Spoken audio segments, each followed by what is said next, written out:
Welcome to Tabletop Gaming Guild. I'm Nathan Wilson, and today we'll be looking at Gloomhaven Digital. Gloomhaven Digital is a obviously digital implementation of the #1 ranked board game on BGG. If you haven't played the game, basically it takes everything that you would find in the board game and it implements it in a very smooth, management-free style. It takes all the strong dungeon crawl elements, scenarios, the character progression, the card management system. It takes all that system. It does away with the having to manage the enemies. Now, you'll notice here, this is an early access build, which means the campaign is currently locked, and so is multiplayer. So right now, all we have is access to Guild Master, and Guild Master is there to introduce you to the characters. Played a bit of it so far, and there's a lot of content here. But I'm going to start again at the beginning, just so you can see what this is.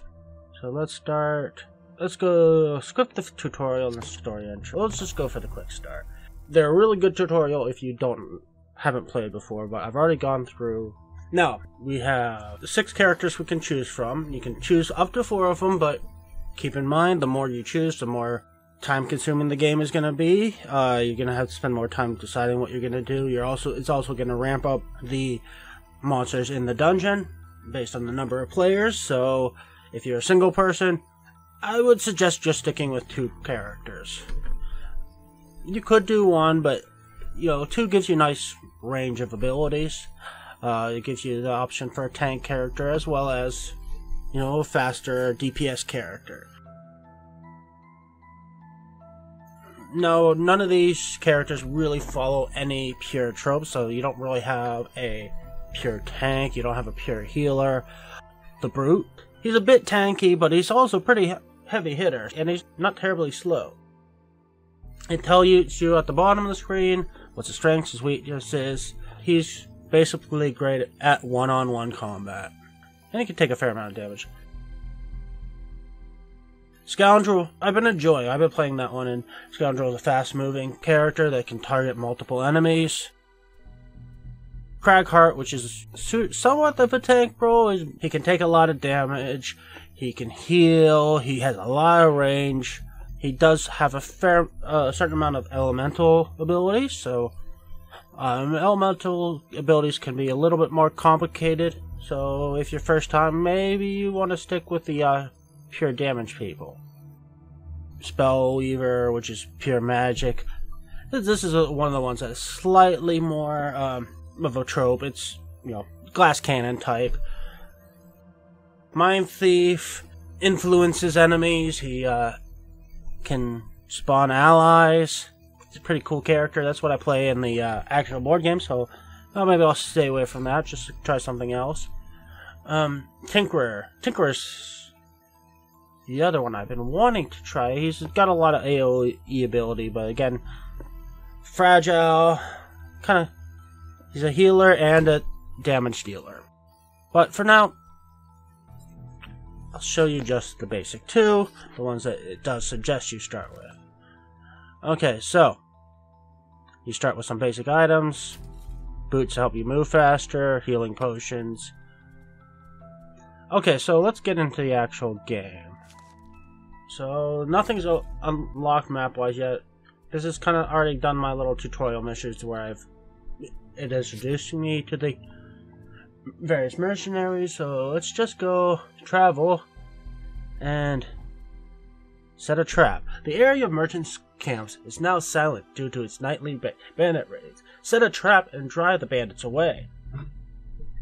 Okay, so I'm gonna do this quest. There's a chance of events happening on the way.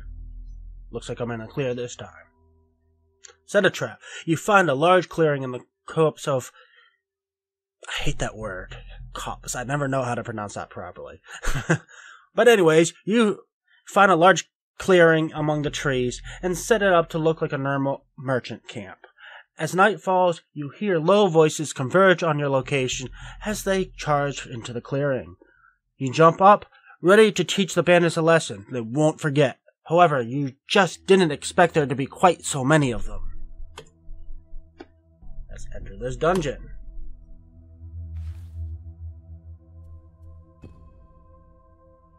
This is a bounty mission, which means to succeed you will have to kill a certain number of enemies. The good news is the whole battle will take place in a single clearing. The bad news is the enemies keep spawning. Okay, pretty much a wave base. Let's go over what you do. So in Gloomhaven, board game and digital, you have a selection of cards to choose from. You can choose 2 cards from among your list. The first action is just to choose the cards. Later on, when you actually start taking the actions, you can take the top action from one card, the bottom action from the other. You don't have to choose which one you're doing now, you just have to choose which card. You also keep in mind the numbers on the left of the card name are the initiative. The first one you choose determines your initiative, how soon you will be going in this combat round. So, we've got 1 ranged enemy, 1 melee enemy. Melee enemy is a little too far away for me to get to, but he won't be able to get to me either. I can actually scroll over the enemies, and it'll give me some basic stats. They will have randomized actions from a deck of possible actions, but it gives you the rough idea of what kind of things they will do. So, obviously, Archer is gonna have ranged attacks for the most part. Bandit Guard, no range, so he's got a little bit more movement than the Archer. Attack's a little weaker. We got some traps we have to watch out for. If we step on those, it'll do damage, but we can actually push other enemies into those traps to do them damage. Okay, so let's look at what we got for the Brute. Start him a little far forward, so there's going to be a range of starting areas we can choose from, so I have 5 spots available for me to start at. Let's see. I want to close the distance and start hacking at this Archer, but I want to keep my distance from the Swordsman for now, the Guard. I can push him 2, but right now I'd be pushing him the wrong direction, so let's forgo that for now. Let's do this basic attack. It does attack and disarm, which means he can't attack back. And I need some movement, so let's look for decent movement. Save my push abilities. Move 4. Yeah, that'll be good. Move 4. Okay. Scoundrel, what is he doing? So for his start position, let's put him here. Is that gonna be... No, it's not gonna be close enough to start doing damage.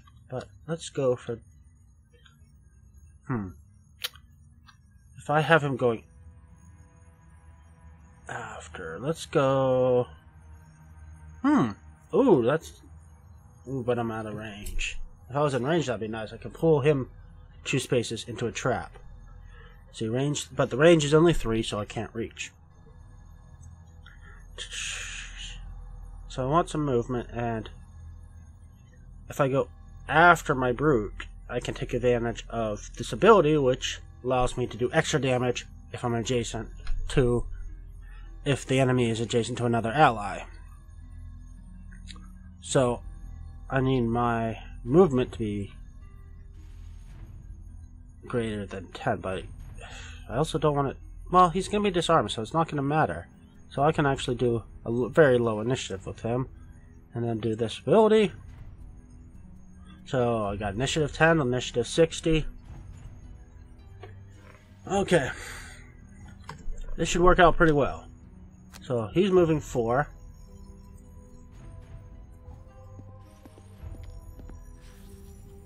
And then he's going to attack and disarm this guy.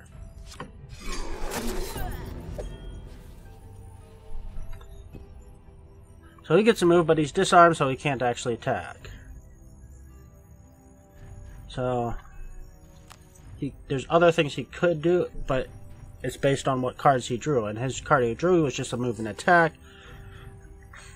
And they usually try to stay as close to enemies as possible, with the exception if they are a ranged person. If they're doing a ranged attack, they're going to step back so they get a better shot. So let's move him forward. And I should be able... I skipped the rest of the movement, I don't need it. I should be able to finish him off. And that's one enemy dealt with. No damage to me. I didn't even see that third guy.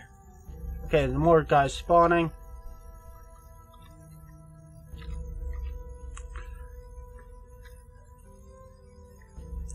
Let's see. This attack stun is really nice, but if you see in the bottom right corner, if I do attack stun, I burn the card. The 2 with the shield just means experience points, which are used to level up later. So let's do...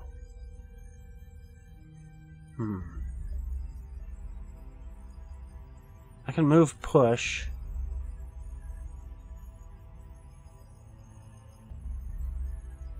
Then if I knew it would move push, I'd have to use my range attack.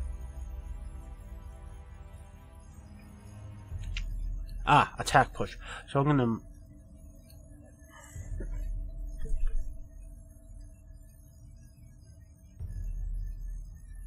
Okay, let's get burn this. And I'm doing this. Okay, so what do I want to do with him? He's gonna hopefully be dead. So this is one of the cool abilities of this character, is this multi-attack. I just have to make sure if I go here, I need to move 4 spots. It's fine.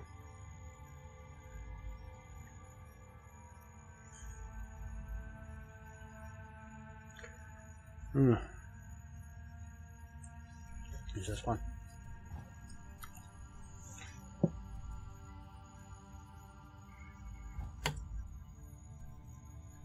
Okay.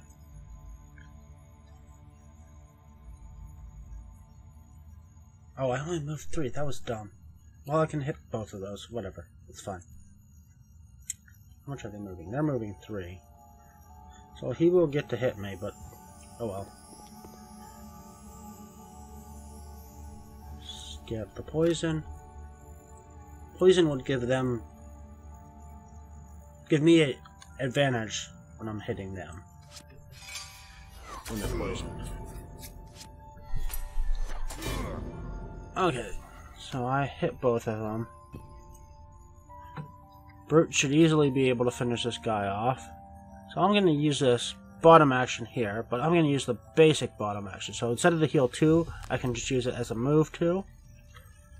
The reason for that is I want to be able to use this as the top action. So I hit him. -1. So I am going to push him here. So whenever you attack, it draws modifier cards for you. They can be -1, they can be +1, they can be +0. They can even be ×0 or ×2. So usually, for the most part, though, they're +0. As you level up your characters, you get opportunities to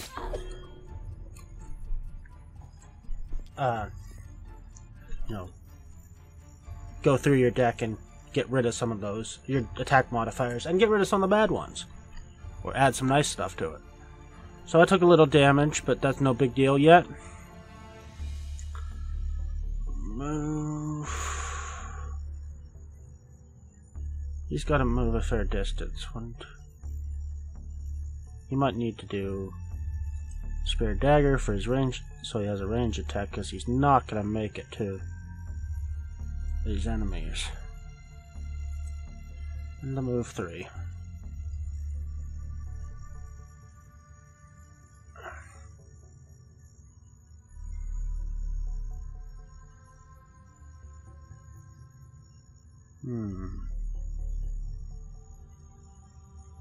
So I'm using that for the bottom.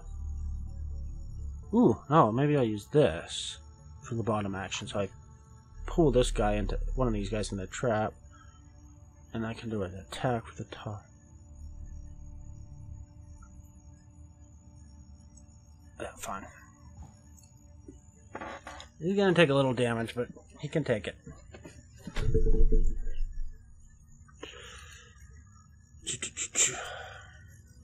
This is probably a stupid idea, actually, now that I'm thinking of it.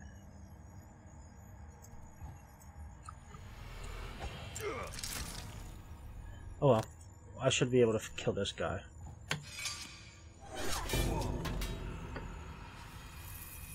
So one more bandit guard down. And then move 3.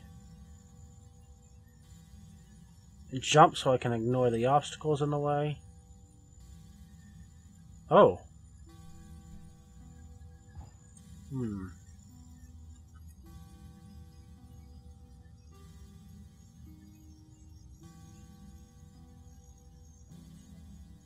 He moved. I miscounted the distance. Oh well, the problem is I don't want to get any closer, because then I'd have disadvantage since I'm doing a ranged attack. Let's see if I can fit. How much damage is it? Okay.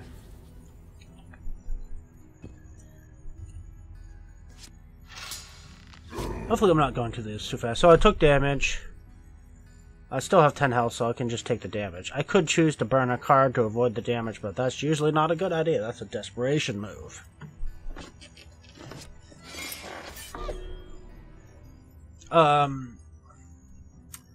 So, you notice that drawing 2 numbers against my scoundrel, because he's got a little,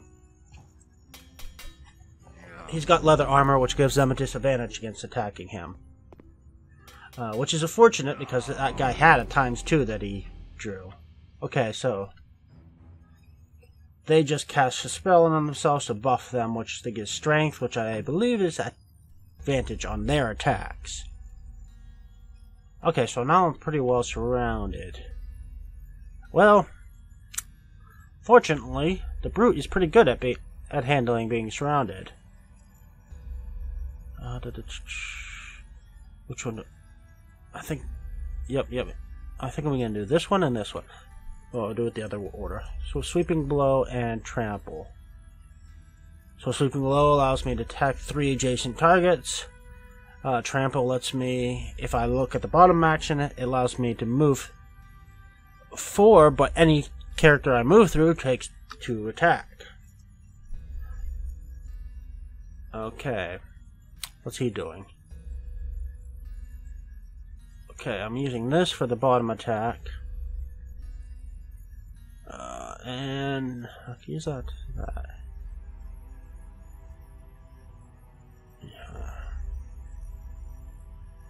Target's not adjacent to anything, so I'll use those 2.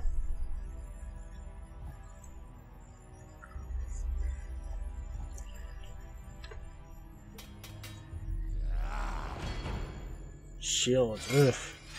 Oh, they're gonna poison me too. Ooh, that's a fair amount of damage. I'm being a little bit too aggressive, perhaps. I only need to kill 1 more bandit, technically, so that might be alright. Now they're shielding. It's going to be harder to hit them, but that's alright.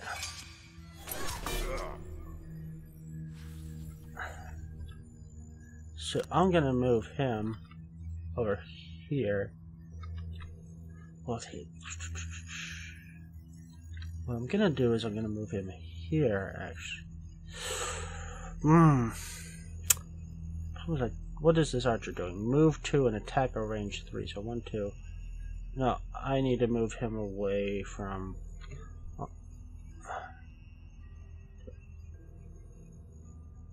Well, okay, yes, this is what I'm going to do. This may seem stupid, but that's what... there's some rationale to it. So, ooh, that's not good. I'm going to get Scoundrels fast, so he's going to get to move before this guy. So he can move away if he needs to. But the main thing is, I didn't want him, Scoundrel, hit by the archer. And I didn't want to lose out on my nice, cool ability. Which is, I can run through these guys. Oh, let's use my boots. Boots allow me to move a little faster. 2 extra to my movement.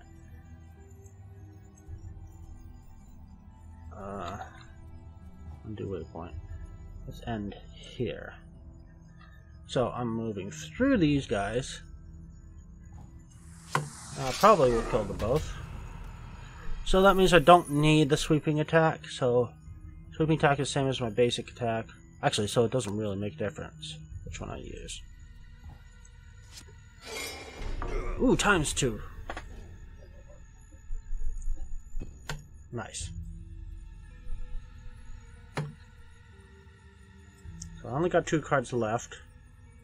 He only has 1, so he has to rest. So a long rest means he heals, but he also doesn't get a turn this round, which would be bad.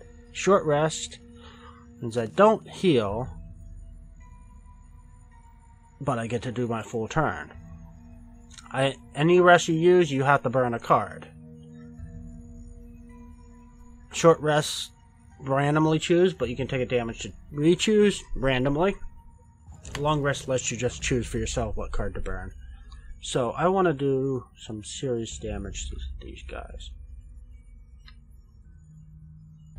But I also want to move away. I don't know what actions I'm going to do yet, but that'll let me attack from range, so that's good. Ooh, I might actually be able to kill this guy before he gets a chance if I do that. Do this.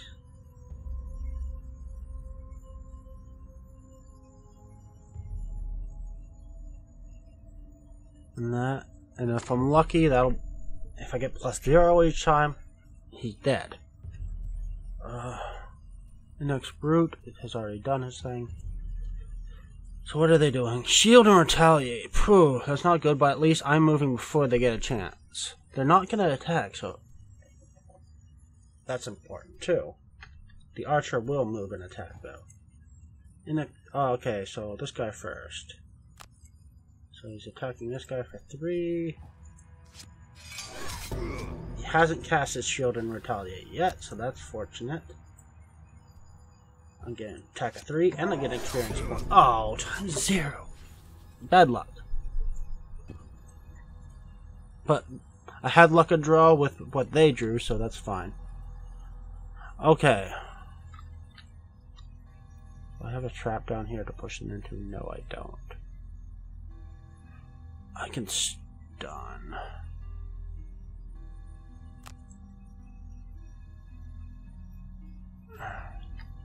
I do have a trap up there I could push that guy into. So confirm movement. Okay, skip on random movement. I'm pushing this guy. He's gonna push him into this trap. Should kill him. Then I'm attacking this guy with a stun attack, so he won't be able to do anything on his turn. Oh, and it ×2 kills him, so lucky. But I lose that card. It doesn't entirely matter because I killed all the bandits I need to kill. I just have to survive the round, which is gonna happen.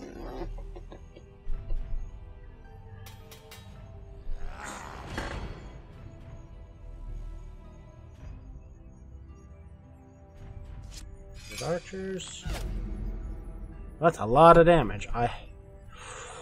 So this is what I was saying with being desperate. I have to burn a card because I only have 3 health left.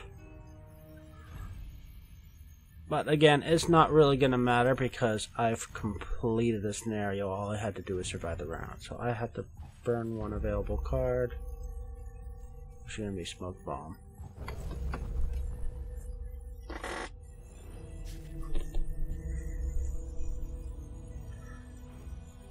Good job. I don't think they'll be coming back in a hurry.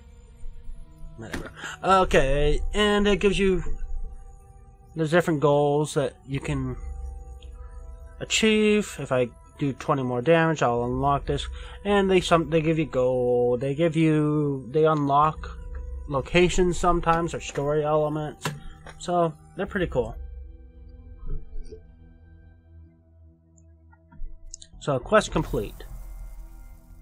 I've managed to deal with one of the local merchants to get in a stock of minor mana potions, so hit me up for 1 when you have some spare cash.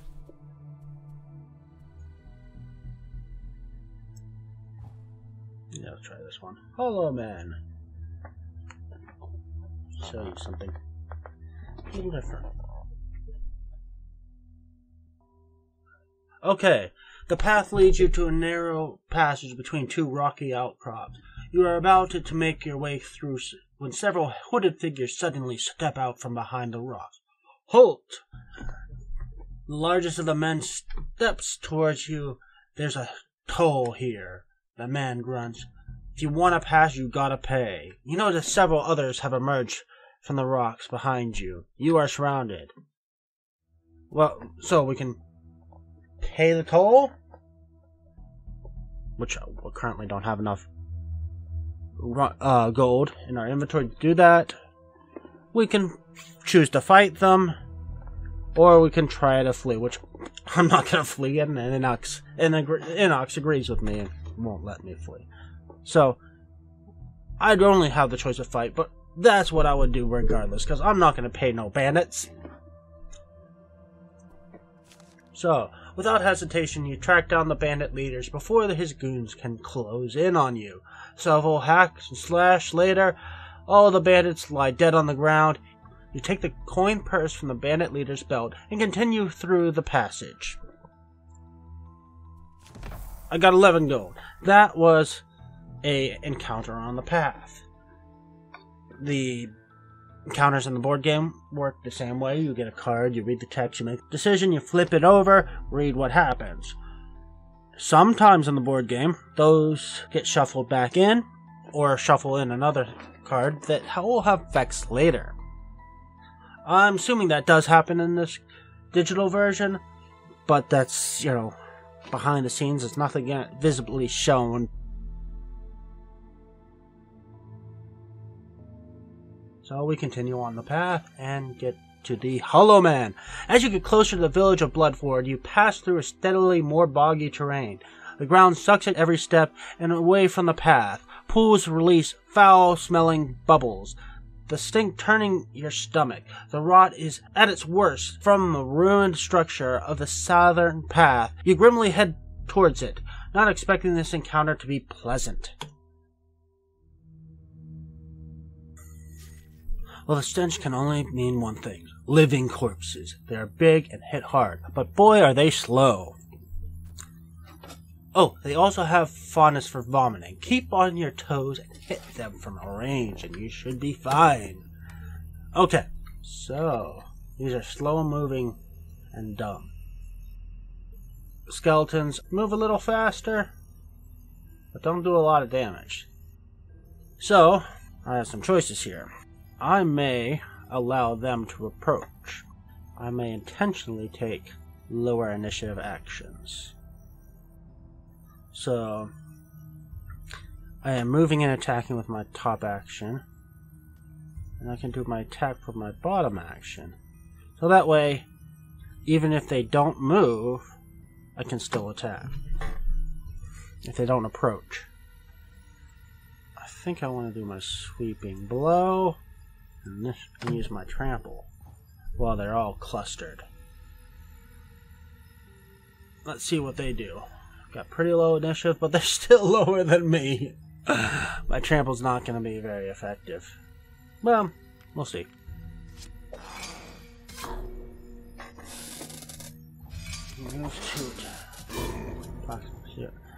So he did 1 damage, no big deal.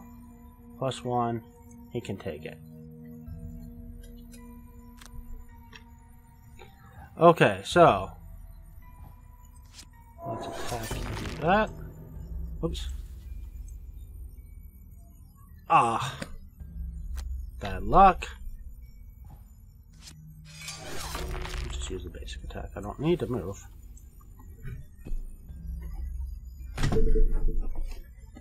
Okay, Scoundrel did not do well on that. What are they doing? They're going to move 1 and attack 4, so I don't want to get near them. Ooh, let's do this piercing attack so he ignores the shields. So it wasn't completely wasted.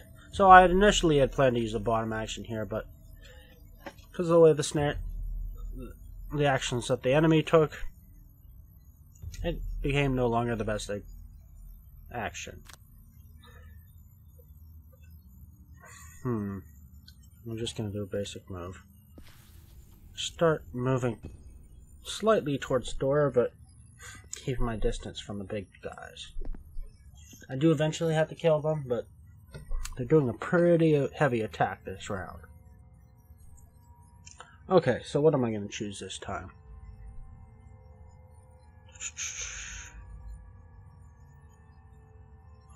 He had...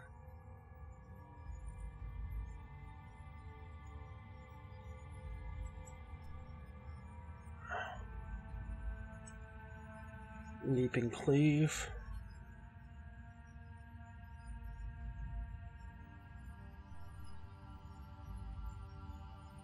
Yeah, so I can hopefully attack them both. Again, I'm going to take low initiatives, hope they go first, approach me slightly, but not enough to move. Hopefully don't move fast enough to actually hit me. I'm taking a bit of risk, but he can just finish this guy off. Not have to worry. Okay, I may, for the bottom action, yeah, I think I'm going to do this. So, that's an ongoing effect. The bottom action of this, which allows me to get bonuses on future attacks if enemy is not adjacent to their allies. Okay, let's see what happens here. Okay, I don't need to use... Let's do this attack first, because I should easily overkill this guy. And I don't want to approach these big guys yet, so let's just get this buff on me.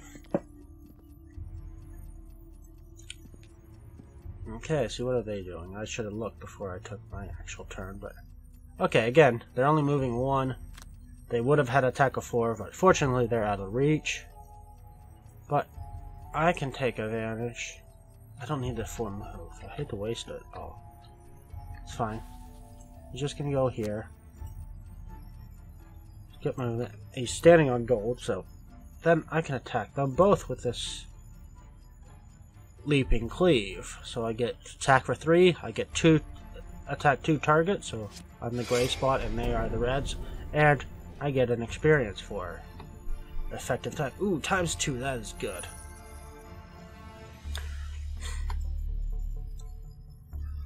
So I think the objective on the next round is move quickly and hopefully finish them off before they get to go. So, let's see.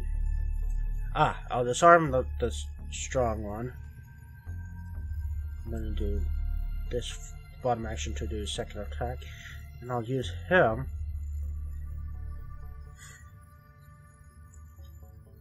to...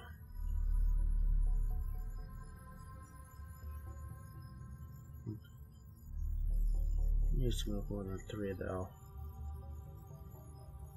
It don't matter too much. So move 3 poison and then... But he's got to go quick. Well, they're super slow. I might be fine. So that's gonna attack poison.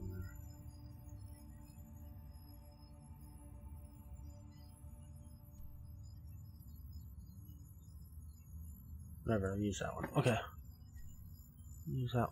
So I'm using the 6 for the initiative. 60 is my other attack. Okay, confirm. Yeah, I would have been fine no matter what. So move. Nope. Make sure I'm using the right one. This is the one I want to use for my movement. Get him over here. Then attack. Oh, let's skip the rest of the movement. Attack and poison, which he's probably going to be dead anyways. Yeah.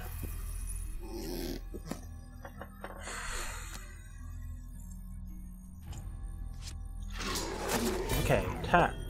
With a disarm, so he can't attack me back. Which again, he would have hit me for 4. Which is pretty nasty. And then just do this other attack. And he's almost dead. I do have a door here that I'm going to have to go through. So this is not over yet. Okay, so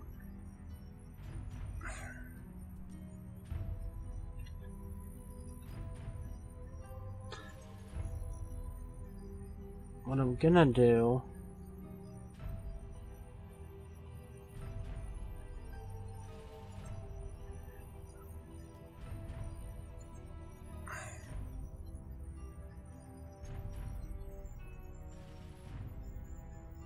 Okay.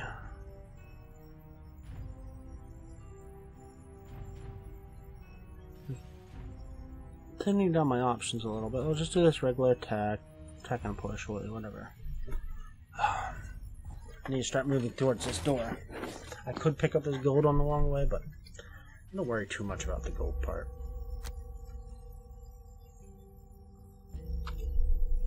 Well, whatever. He might as well get the gold. He can move here. Get the rest of the movement. The only reason for that is the Scoundrel has a lot higher movement than the Inox, and I'm just going to do the basic attack because range would put me at a disadvantage. It should still be enough for... Yep. Because I had poisoned him first, which gave me advantage, so I did a lot of damage. Okay. So he picks up the gold. So he's just going to move.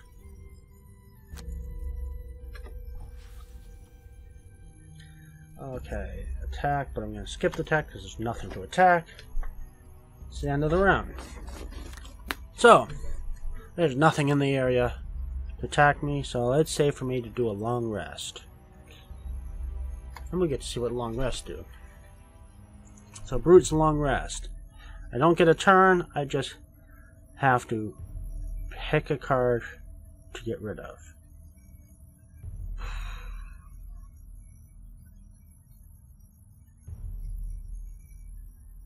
I don't loot very much, but the big movement is pretty good.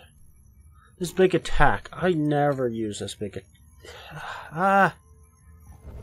choose another card. Let's grab and go. I never loot. So I got rid of that card. It's out of the game for the scenario. But I did get to heal too.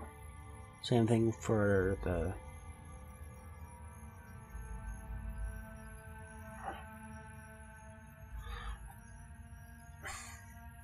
Disarming track. I don't...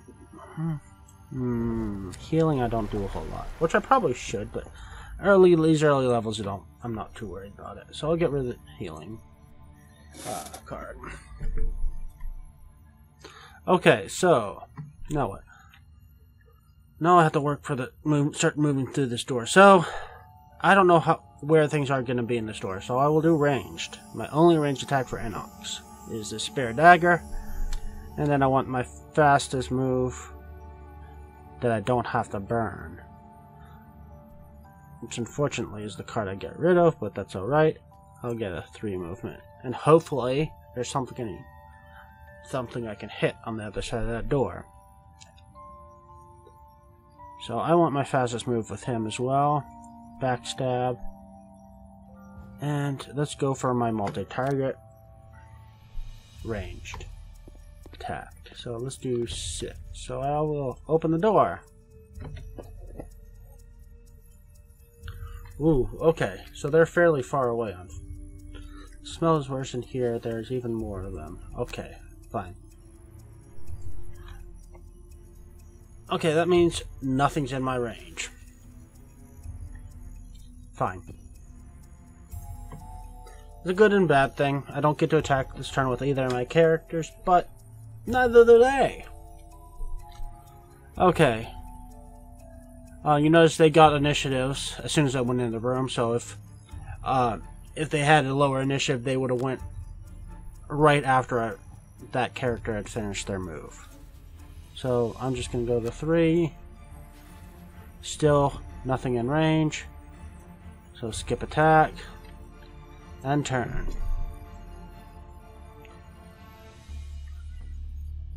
What did they do?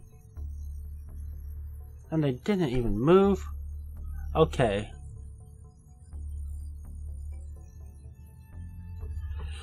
Oh.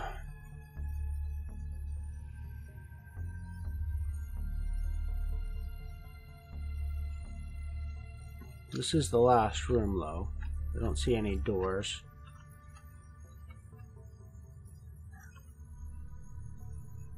I want to do this.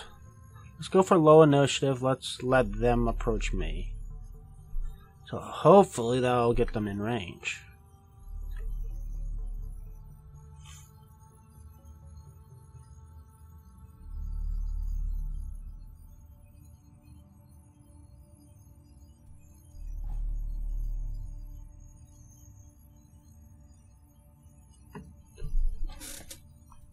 Okay, skeleton doesn't move yet till after, so he moves 4 though. 1, 2, 3.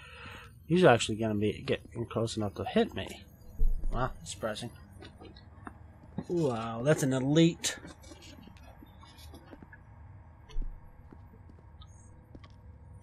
You know, all that training he went through to become a living corpse. Of course, he's gonna make sure he's recognized as elite. That's how it works, right? Okay. So I am changing my plan a bit. I put a lot of movement in him, but I'm just going to do the basic movement here.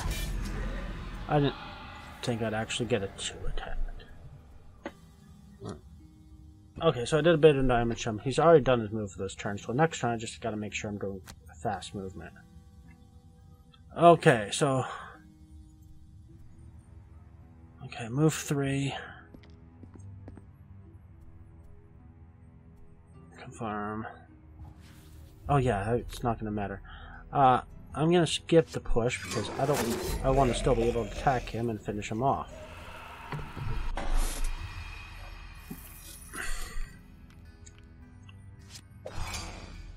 Living Bones. Moved. Oh yeah, I could have probably tried to get it further away, but whatever. At least it's an Inox. Inox can take it. Ooh, 3 attacks though. Yeah.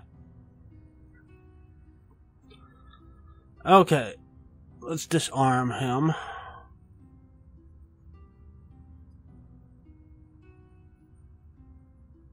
What's the best? Disarm him and then I'll heal myself. Which I don't do a lot, but whatever.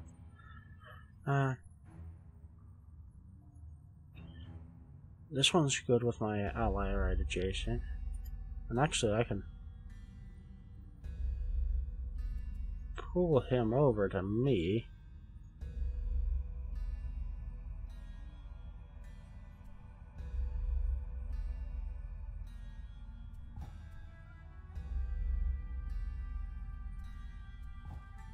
I never use that invisibility.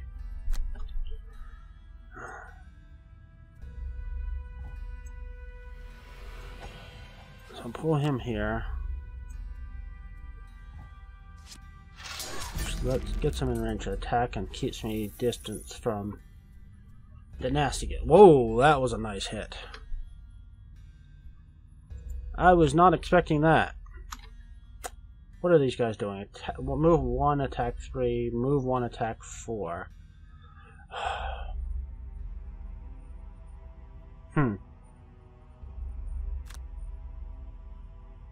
Well, in that case...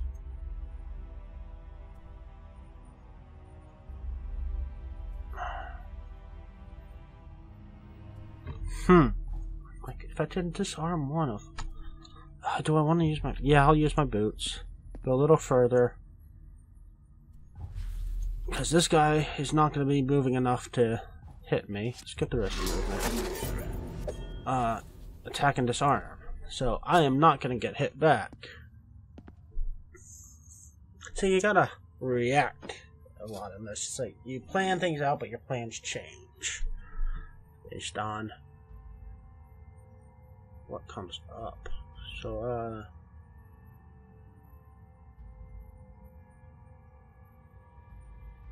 let's do this, attack and stun, and then move away.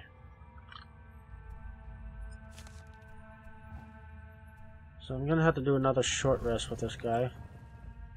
Fortunately, that means I will get my ranged attack back, which is definitely what I'm doing.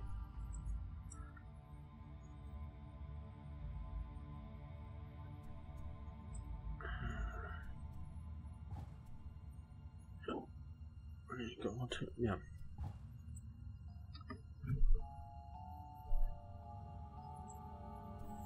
Oh, I didn't look at what they're doing. Move 2, living corpse suffers 1 damage. Yeah, they do that sometimes. So they're not actually going to hit me this turn.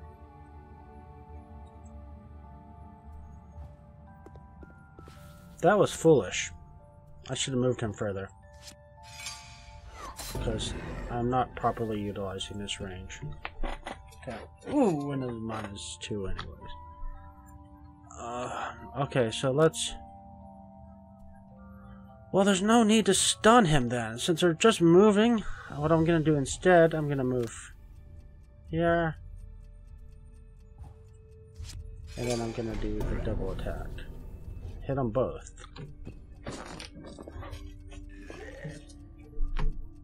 So I didn't burn my stun that way.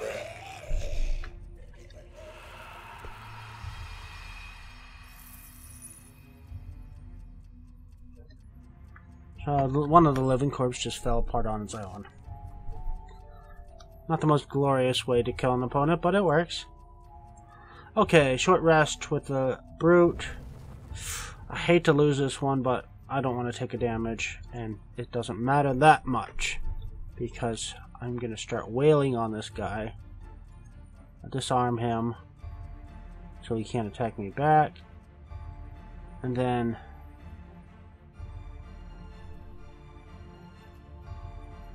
what about him? I'll do this attack.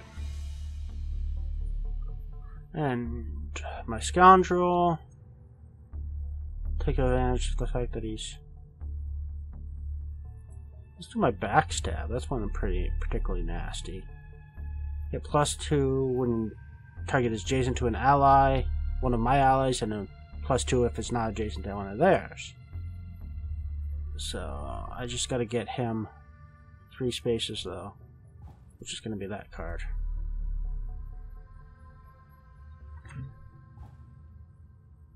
Move to attack 3. Starting to move, but you may not be alive for it.